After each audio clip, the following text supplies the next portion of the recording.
ভারতীয় আগ্রাসনের প্রতিবাদে আগরতলা অভিমুখে বিএনপির ৩ সংগঠনের লং মার্চ বিকেল ৪টার দিকে আখাউড়ায় পৌঁছায়।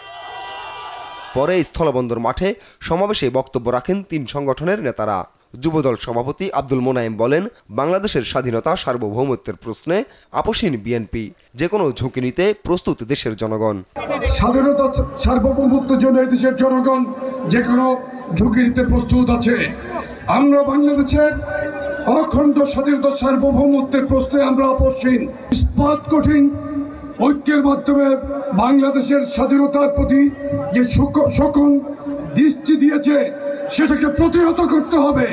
স্বেচ্ছাসেবক দল সভাপতি এস.এম. জিলানী বলেন, এদেশের গণতন্ত্র ধ্বংস করার জন্য বারবার ভারত চক্রান্ত করেছে। সীমান্তে হাজার মানুষ হত্যা করেছে, পানির ন্যায্য হিস্যা দেয়নি। রক্তচক্ষু দেখিয়ে লাভ নেই।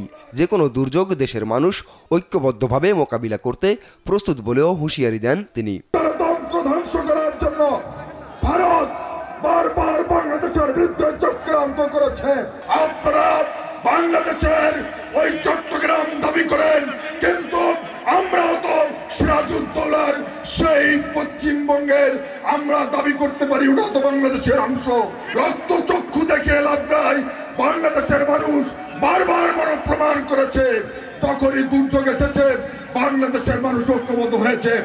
সকালে ঢাকা থেকে যাত্রা শুরু করা লং মার্চে পথে পথে খণ্ড খণ্ড মিছিল যোগ হয়।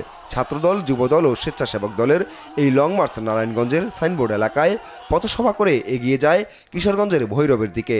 সেখানেও হয় পথসভা। ভোট চুরি করে থেকে শুরু করে সকল অনৈতিক অপকর্মের সাথে ভারত সরকারের সরাসরি সম্পৃক্ততার অভিযোগ রয়েছে। সম্প্রতি ভারতের আগরতলায় বাংলাদেশের সহকারী হাইকমিশনে হামলা ও বাংলাদেশের জাতীয় পতাকা অবমাননা এবং সাম্প্রদায়িক দাঙ্গা বাঁধানোর ষড়যন্ত্রের প্রতিবাদে এই লং মার্চ কর্মসূচি করে বিএনপির ৩ সংগঠন।